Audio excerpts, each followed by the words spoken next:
So, ang betting niya is 534,000. Kasi hindi natin ma-check, wala tayong NFT guys eh. So, free to earn naman.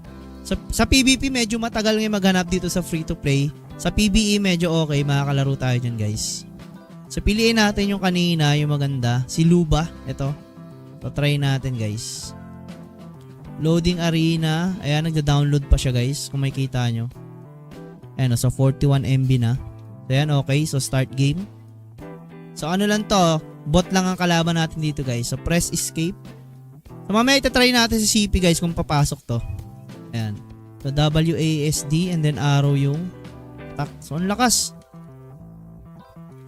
Ang lakas din ng bawas sa akin. Parang wrestler si Luba eh. Yun lang, di ko kaya. Ulit. Uy! Parang super ah. Yun.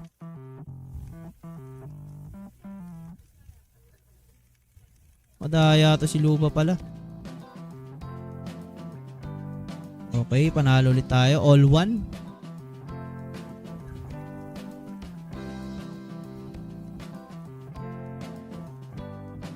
Arrow down yun guys.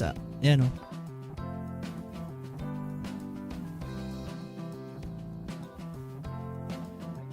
Daya o. Puro ganun-ganun lang gagawin mo. Yun, so nanalo tayo. Wala tayong makukuha guys kasi PBE lang siya. Pero maganda naman, nakakalibang. Kung gusto nyo mag-invest dito, kahit sinabi nilang free to play